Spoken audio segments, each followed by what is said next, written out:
할렐루야. 하나님의 크신 사랑이 이 새벽에 우리 가운데 가득한 줄 믿습니다. 오늘 우리는 누가복음 12장 35절로 48절의 본문을 통하여 변치 않음이라는 제목으로 하나님의 말씀을 함께 나누도록 하겠습니다. 오늘 본문은 35절로 40절에 깨어서 주인을 기다리는 종의 비유와 또한 깨어있는 주인은 도적을 막을 수 있다라는 비유, 그리고 41절로 48절에 베드로가 예수님께 질문하고 이 질문에 대한 대답으로 예수님께서는 또 다른 비유로 하나님의 말씀을 증거하는 것이 오늘 본문의 전반적인 내용입니다. 오늘 주님께서 하신 말씀을 그 당시 제자들이 온전히 이해했을까요? 왜냐하면 이 말씀의 의미는 주님의 재림을 기다리는 성도의 자세에 대하여 말씀하고 있기 때문입니다. 먼저 주님은 35절에 허리에 띠를 띠고 등불을 켜고 서 있으라고 했습니다. 여러분, 허리에 띠를 띠는 것은 무엇을 의미할까요? 일을 하거나 달리기를 하거나 걸을 때 겉옷이 내려가지 않도록, 흘러가지 않도록 동여매는 것이 허리에 띠를 하는 것입니다. 즉 깨어서 활동하고 있는 상태를 바로 허리에 띠를 띠다라고 말하는 것입니다. 그리고 등불을 켜고 있다라고 했습니다. 그 이유는 주인이 혼인집에 돌아오는 것을 영접하기 위한 것이죠. 마지막으로 서 있으라. 그것은 계속해서 허리를 띠고 등불을 켜서 지속적으로 그 상황을 유지하라라는 말씀입니다. 이것을 우리는 충성스러운 자세, 변치 않음이라고 말할 수 있습니다. 주님은 종의 비유를 통하여 우리에게 가르쳐주고자 하는 것이 있었습니다. 여러분, 종은 누굽니까? 종은 주인의 다스림을 받는 자입니다. 주인의 다스림을 받는 자, 주인의 소속이 된 사람을 종이라고 말합니다. 그러면 종이 가져야 될 태도는 무엇입니까? 그것은 충성, 곧 변치 않음입니다. 주인의 명령에 철저하게 순종하는 것입니다. 주인이 어떤 명령을 한다 하더라도 종은 그 명령에 순종하는 것입니다. 종은 종답게 항상 주인의 집에서 주인의 명령을 기다려야 됩니다. 종은 어떤 일을 한다고 해서 주인에게 칭찬을 기대서는 안 됩니다. 왜냐하면 종은요, 주인의 명령에 당연히 순종해야 되는 의무를 가지고 있기 때문입니다. 설령 오늘 본문의 말씀처럼 밤 깊도록 사경의 주인이 오지 않는다 하더라도 원망이나 불평이나 피곤해서 방에 들어가 잠을 청해서는 안 됩니다. 내가 칭찬을 받으려 한다면 그것은 결코 종이 아닙니다.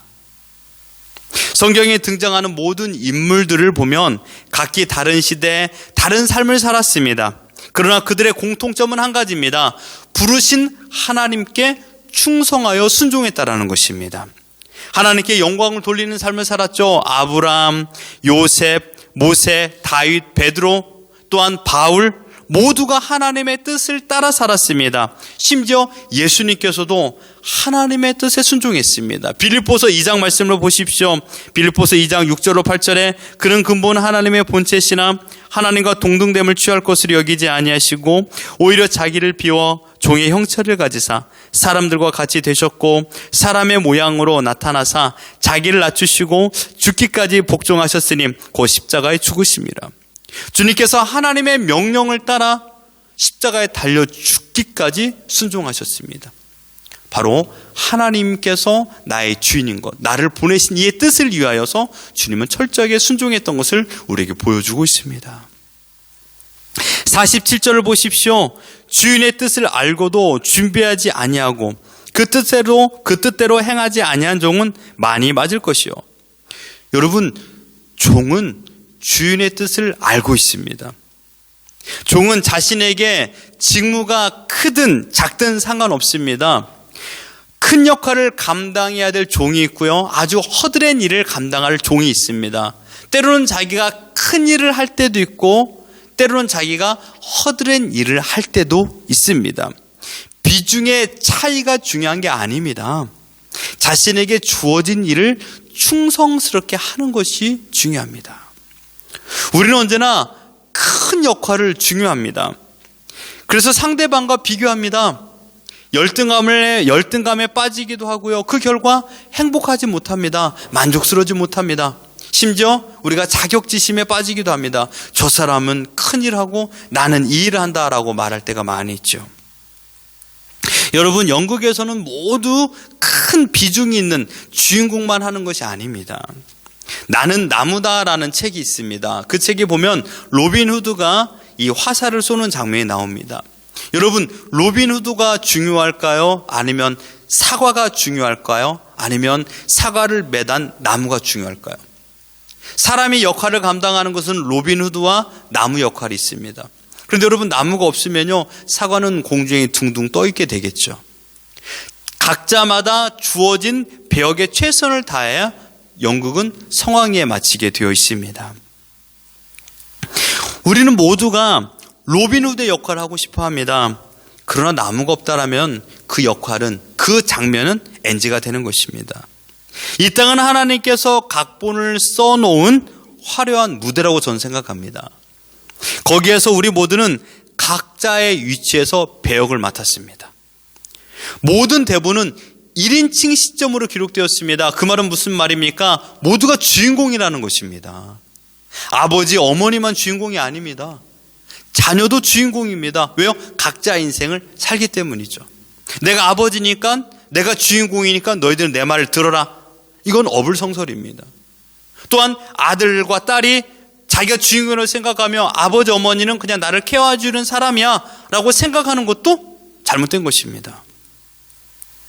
어쩌면 인생은 NG가 없는 생방송입니다.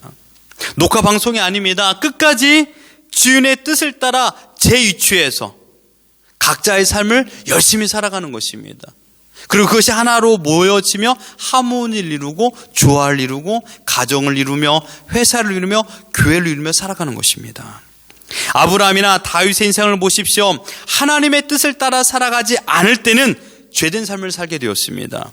자기 주장을 할 때면 언제나 하나님을 거역하였고 하나님을 또한 대적하였으며 하나님의 뜻을 따르지 않는 삶을 우리는 보고 있지 않습니까?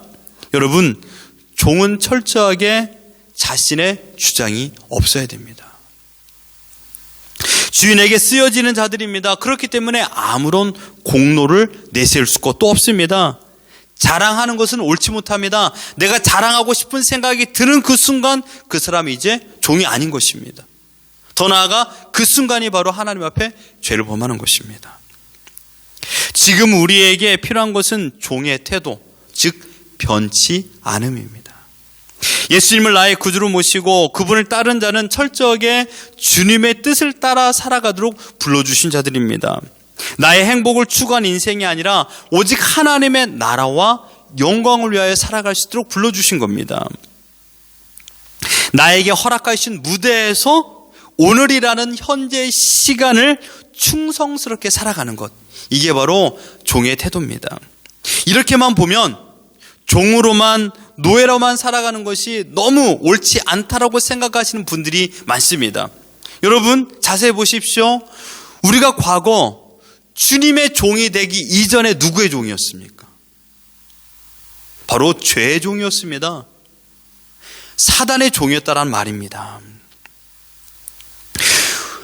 고린도전서 7장 22절에 주 안에서 부르심을 받은 자는 종이라도 주께 속한 자유인이요 또 그와 같이 자유인으로 있을 때 부르심을 받은 자는 그리스도의 종이니라 라고 말했습니다. 우리의 신분이 무엇인가를 바울이 설명하고 있습니다. 우리의 신분이 합법적으로 무엇인가를 설명하고 있는 겁니다. 지난 과거 너희는 죄의 종이었다. 그러나 이제는 하나님께서 예수 그리스도의 핏값으로 샀기 때문에 너희는 예수의 종이 되었다. 너의 소속은 누구냐? 라고 말하고 있는 것입니다.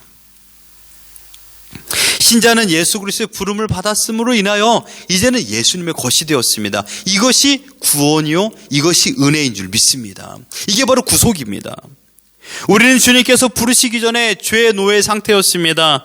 주님을 나의 구주로 고백함으로 말미암아 죄의 상태에서 자유롭게 되었습니다. 이 자유가 어떤 자유입니까? 염려와 근심과 걱정에서의 자유요, 죄에서 자유요, 사망에서의 자유입니다. 어떻게 해요? 진정한 평안을 누리는 상태로 만들어 주었다라는 것입니다. 기억하십시오. 우리는 죄의 종에서 주님의 종으로 부름을 받았습니다. 우리 신분의 변화가 있었죠. 이 사실을 아는 사람만이 내가 주님의 종이 된 것을 감사하는 것입니다. 사람들은 지난주에 설교했듯이 예수님 믿으면 나의 모든 자유가 박탈되는 것으로 생각하며 정말 힘들어하는 사람들이 있는데 그것은 결코 예수님을 제대로 알지 못하는 것입니다. 우리를 불러주셔서 주님의 종 삼은 것은 우리를 억압하기 위한 것이 아닙니다. 죄의 형벌에서 나를 자유하게 하기 위한 부름입니다. 믿습니까? 죄의 형벌로 하나님의 영원한 진노를 받아야 할 자리에서 나를 건져내신 겁니다. 그 일을 위하여 예수님께서는 십자가에 달려 죽으셨습니다. 죄의 그 사슬이 얼마나 강한지 하나님이신 그분께서 죽으셔야만이 이 죄의 사슬이 끊어지는 것입니다. 그만큼 죄의 힘은 강력합니다. 우리는 우리 스스로 죄를 이겨낼 수가 없습니다. 내 생각과 내 의지를 내가 지켜낼 힘도 우리는 없는 존재들 아니겠습니까? 죄의 노예 시장에서 의로우신 하나님께서 예수 그리스도의 핏값을 지불하고 나를 건져낸 것입니다. 구속해 주셨습니다. 허물과 죄로 죽은 우리를 하나님께 사주신 것입니다. 예수님을 나의 구주로 모시는 사람은 자기의 노력으로 이 세상을 살아가는 자들이 아닙니다. 여러분, 주인의 뜻을 모르는 종은 없습니다. 모두 다 주님의 뜻을 알고 있습니다. 그러나 그 뜻을 우리가 다 지킬 수 있을까요? 지킬 수 없습니다. 그렇기 때문에 우리는 매일마다 주의 신이신 바로 성령 하나님을 의지하여 오늘 살아가는 것입니다. 성령 하나님께서는 오늘도 하나님이 어떤 분이고 예수님의 가르침이 무엇인지를 생각나게 하고 깨닫게 하시고 알게 하십니다. 그러므로 성령 하나님께서 인도하여 주신 대로 내가 살아갈 적에 비로소 진정한 자유 안에서 예수님의 뜻을 이루며 살아갈 수 있는 것입니다. 하지만 주님께서는 자신의 것 삼으신 우리를 죄의 지배를 받지 않도록 믿음과 의지와 힘을 허락하여 주셨습니다.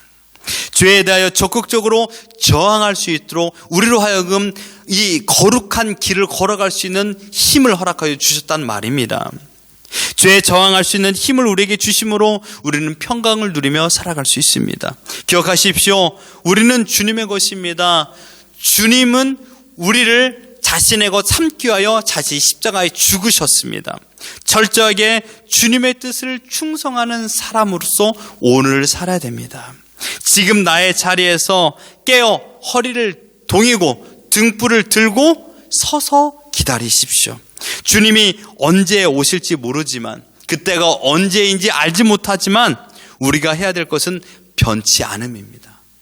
변치 않는 마음을 가지고 하나님께서 불러주신 그 은혜의 자리에서 오늘의 나의 위치에서 최선을 다해 살아가는 것입니다.